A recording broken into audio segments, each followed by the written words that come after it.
আমাকে একটু 400 টাকা দিন তো। 400 টাকা? হ্যাঁ, সিএনজি ভাড়া। সিএনজি ভাড়া মানে? আরে আপনার লাগেছে নিয়েই তো সিএনজি নিয়ে আপনার খোঁজে এলাম। আমার লাগেজ মানে? এই যে এটা আমার লাগেজ আপনাকে কে বললো? কেউ বলেনি, আশেপাশে কেউ ছিল না, তাই ভাবলাম আপনার লাগে। কেন এটা না, দাঁড়ান, এটা রেখে আমাকে 400 টাকা দেন, আমি পরে টাকা দিয়ে এটা নিয়ে যাবো। আপনার সিএনজি ভাড়া আমি কেন দিব বলেন তো? তা ঠিক, আপনি আমার ভুলের মাসুল কেন দিবেন? আচ্ছা, আমাকে 400 টাকা লোন দেন। আপনাকে আমি চিনি না জানি না, 400 টাকা লোন কেন দিব বলেন তো? আপনার কাছে থাকলে দেবেন, না থাকলে নাই। আমার থাকলেই বা আপনাকে কেন দিব? আমার বাবা কি বলতো জানেন? বাবা বলতো যে যখন পারবি না তখন সহযোগিতা নিবি, হাল ছাড়বি না, হেরে যাবি না। আর যখন পারবি তখন সাধ্য মতো সহযোগিতা করবি। একটু আমার দেরি হয়ে যায়। আচ্ছা একটু দাঁড়ান, আমার কাছে এই মুহূর্তে কোনো টাকা নাই, ঠিক আছে? আমি আপনাকে এই ঘড়িটা দিচ্ছি, মানে জমা রাখতেছি। আপনার কাছে অনুরোধ, এই ঘড়িটা আপনি বেচে ফেলেন না। আমি আপনাকে টাকা দিয়ে আপনার 400 টাকা দিব, দিয়ে এই ঘড়িটা আমি নিয়ে যাবো। এটা হচ্ছে আপনার ফোন নাম্বারটা লাগবে, আপনার গাড়ির নাম্বারটা আমি রাখবো, আর আপনার বাসার ঠিকানা। এই যে শুনেন, আপনার নাম্বারটা আমাকে দেন, আমি আপনাকে টাকা পাঠিয়ে দিচ্ছি, ক্যাশ করে নেবেন। আমার কাছে কোনো ফোন নাই, মানে মোবাইল নাই আর কি। আপনি এক কাজ করেন, কাইন্ডলি সিনজি ভাইয়ের ফোন নাম্বারটা আর গাড়ির নাম্বারটা আপনার মোবাইলে একটু টুকে রাখেন। নাম্বার কত ভাই? 017 আর সিনজি নাম্বার হচ্ছে ঢাকা মেট্রো থ 146439 ঢাকা মেট্রো থ। ঠিক আছে ভাই, আপনি যেতে পারেন। কিন্তু আমি লাগেজটা নিয়ে এখন কি করবো বলেন তো? আপনি লাগেজটা নিয়ে কি করবেন সেটা আমার দেখার বিষয় না। আমি যে এই যে সিএনজি ওলার নাম্বার, সিএনজি নাম্বার নিলাম, এটা দিয়ে আমি এখন কি করব? কাগজের মধ্যে আমাকে একটু এই ফোন নাম্বারটা, সিনজি নাম্বারটা আমাকে একটু লিখে দেন। আসসালামু আলাইকুম। ওয়ালাইকুম আসসালাম। ভালো আছেন? হ্যাঁ ভালো আছে। আপনাকে তো মানে তোমাকে কি চিনতে পারছি? মানে অন্য একজনের উপকার করতে এসে নিজেই বিপদের মধ্যে পড়ে কি করবো সেটা বুঝতে পারছেন না। কি করবো বলেন তো? কিসের বিপদ? পুরো ডিটেইলে বলবো নাকি এই মুহূর্তে যে বিপদে আছে সেটা বলবো? এই মুহূর্তের সমস্যাটা সকাল থেকে শুধু পানি, কোনো নাস্তা করিনি, পকেটে নট এ সিঙ্গেল টাকা। এইটাই একটা বড় সমস্যা। খাওয়ার ব্যবস্থা করতো। তার সাথে গাড়ি সাইড করে রাখো, ভিতরে ঢুকাইতে হবে না। আমি বেরোচ্ছি এখন। না না, লাগেজ টাগেজ নিয়ে ঢোকা যাবে না। এর মধ্যে কি বোম টম না পিস্তল টিস্তল আছে কে জানে? আর এখানে যদি অন্য কিছু থাকে, বাইরে থেকে লাগছে যদি কেউ নিয়ে যায়, তখন ঠিক আছে, আমার ভেতরে ঢোকা লাগবে না। আপনি খাবারটা নিয়ে আসেন এখানে, আমি এখানে বসেই খাবো। মানে এখানে এই ফুটপাতের মধ্যে বসে খাই, অসুবিধা নেই তো। ফুটপাতে কত খেয়েছি। না হয় এখানে এভাবে খাওয়ার অভ্যাস আছে, আমাদের এভাবে খাওয়ানোর অভ্যাস নেই। দরজার বাইরে বসে খাওয়ার অভ্যাস তো আমারও নেই। আজকে খাবো, অভ্যাস হয়ে যাবে। আচ্ছা, এই গেটের ভেতর বসেন।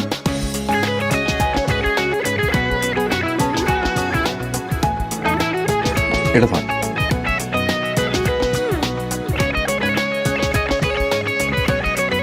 খাওয়া শেষ? শেষ মানে এখন তাহা ঘুমাইতেছে খাওয়া শেষ করে যায়নি? কই যাইবো? এত লাগেজের উপরে ঘুমাইতেছে। আপনি কি শুরু করলেন? কিরকম? এখানে শুয়ে আছেন কেন? কোথায় শোবো? আপনি কোথায় শুবেন, কোথায় ঘুমাবেন আমি কি করে জানবো? আচ্ছা, একটু সময় নিচ্ছিলাম আর কি, মানে ভাবছি যে এটায় কিভাবে যাবো, গন্তব্য ঠিক করছি। তাছাড়া খাওয়াটা বেশ জম্পেশ ছিল, মানে একটু পরে চলে যাবো। একটু পরে মানে কতক্ষণ পরে? বেশিক্ষণ না, চলে যাবো। এই পুরো শহরে আমার এখানে কেন আসতে হলো? ভেবেছি লাগেজটা আপনার। আপনার কেন মনে হলো লাগেজটা আমার? এই লাগেজের ভেতরে একটা মেয়ের বিয়ের জন্য যা যা দরকার, শাড়ি গয়না, এটা দেখে মনে হলো আপনার মতো ধনী কারো হবে। তাই নাকি?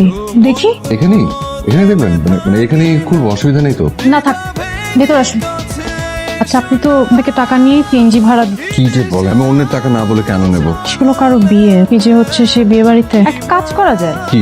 এগুলো থানায় দিয়ে দেন, একটা ব্যবস্থা করে দিবে। নিরুপায় হলে তাই ভেবে দেখি। আচ্ছা ওয়েট ওয়েট ওয়েট ওয়েট, কি? এখানে তো জুয়েলারি আছে, তো এই জুয়েলারির বক্সে কোথাও দোকানের নাম ঠিকানা কিছু তো থাকবে, এটা নাম্বার থেকে ফোন দিলেই তো হয়ে যায়। ওইটা তো ভালো বুদ্ধি। এই আমার তো ফোন নেই, আপনি একটু ট্রাই করে দেখেন না। এক্সকিউজ মি, হ্যালো আসসালামু আলাইকুম, এফএ জুয়েলার্স। আচ্ছা, আপনাদের এখান থেকে 7 তারিখে একটা গয়না নিয়েছিল, একটু একটু চেক করে দেখবেন কি? হ্যাঁ, আপনি একটু রিসিপ্টটা চেক করে জানান না। জি জি, ওনাদের অ্যাড্রেসটা একটু মেল করবেন please. Thank you so much, thank you.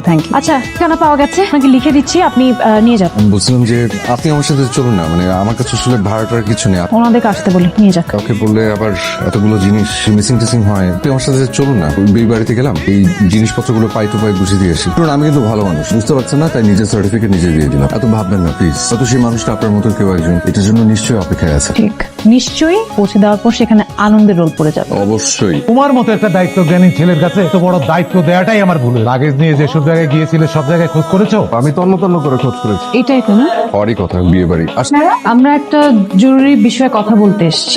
Guardian কেউ আছে? আচ্ছা, বাড়ির বড় কাউকে একটু ডাকবেন তো। দুইজন অপরিচিত মানুষ এসেছে, বলছে গার্জিয়ান ডেকে দিতে। আমার সন্দেহ লাগছে না? কি সন্দেহ? ফেসবুক ইন্টারনেটে দেখিস না ছেলের বিয়েতে প্রেমিকা হার। কি ব্যাপার বলেন তো? এই যে মেয়েটা গেল, আসার কোনো নাম নেই। এটা তো দেখছি এভাবে হবে না, আসলে যা করে ডাইরেক্ট আওয়াজ দিয়ে করতে হবে। আসুন তো। একজন লোক এসেছে, আচ্ছা আমাদের কিছু হারিয়ে গিয়েছে কিনা। চুপ চুপ চুপ চুপ।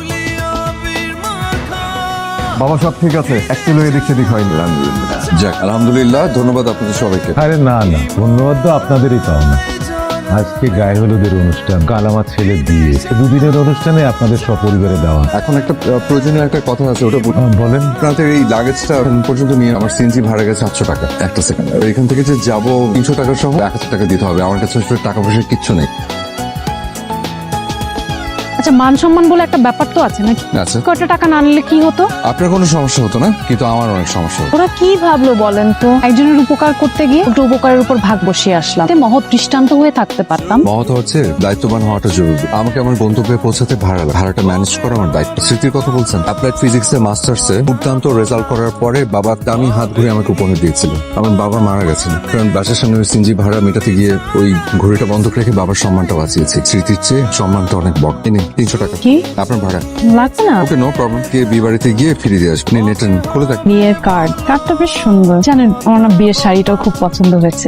বিয়ের যে গয়নাগুলো সেগুলো অনেক সুন্দর। নিশ্চয়ই কালকে মেয়েটাকে দেখতে সুন্দর লাগবে, তাই না? মনে হয়। যাবে? হ্যাঁ, আমাকে এখনই যেতে হবে। সেটা বলছি না, কাল বিয়েতে যাবেন? আপনি যাবেন? যদি আপনি যান তাহলে না, মানে আজ যেমন আপনি বললেন আমি আসলাম, তেমন আজ আমি বললে আপনি কাল আসবেন। বিয়ের শাড়ি গয়না এত সুন্দর, মানে হয় না মাঝে মাঝে খুব দেখতে ইচ্ছা করে মেয়েটাকে কেমন লাগবে।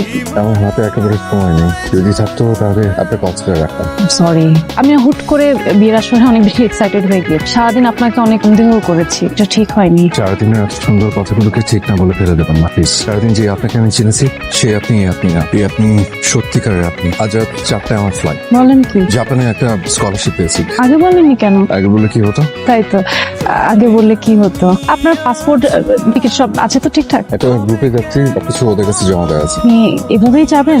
সারাদিন একই পোশাকে চেঞ্জ করবেন না? কাল সবকিছু হাওয়া হয়ে গেছে। ওই নিত্য প্রয়োজনীয় জিনিস সহ একটা ব্যাগ ছিল, সেটা ওলা ভাই একটা পরে বেরিয়েছিলাম, ভেবেছিলাম ফেরত দিব, হাতে তো সময় নেই। আমাকে আসলে এখনই যেতে হবে। তবে একটা কথা, আজকে সারাটা দিন আপনার সান্নিধ্যে যেভাবে কাটলো, বিশ্বাস করেন চাইলেও আমি কোনোদিন সেটা ভুলতে পারবো না। হ্যাঁ, আমার হাতে আসলে একেবারে সময় নেই। এই সাজ পোশাকে আবার কবে আসবেন? অপেক্ষা করবেন, এটা নেই। হঠাৎ মনে এলো তাই লিখে ফেললাম। আমি কিন্তু কবি না, আমার কাছে মনে হয় যে মনের ভাব প্রকাশ করার জন্য কবি হতে হয়। আপনি আমার নামটাই জানেন, আমার নাম আব্দুল হাই। আর কত অপেক্ষা করবি? বলেছি না এটা নিয়ে আর কোনো কথা বলবে না। বলবো না কেন বল? প্রায় 2 বছর হয়ে গেল ছেলেটার কোনো খবর নাই। দুনিয়াটা এখন মানুষের হাতের মুঠোয়। আর এই ছেলে না আছে কোনো ফোন, না কোনো যোগাযোগ। তার জন্য কেন? তোমাদের বিয়ের কত বছর হলো বলো তো? এখনো কেন তুমি রাত করে বাড়ি ফিরলে মা খাবার নিয়ে তোমার জন্য অপেক্ষা করে? আমাদের তো বিবাহিত জীবন। তোদের বিবাহিত জীবনে দুঃখ, আনন্দ, বেদনা এই কাজ। আমারও এটাই হবে। দেখো, তুমি বসো, আমি বলছি। ব্যাগেজটা কি ভেতরে আনতে পারি না এখানেই থাকবে? পারবেন, পরে রেখেছি, ওতে হারিয়ে না যায়। ভুল করেছি। কে এলো রে মা? যার অপেক্ষায় ছিলে সে এসেছে। আর তুমি ছিলে না কোথায়? অপেক্ষায়?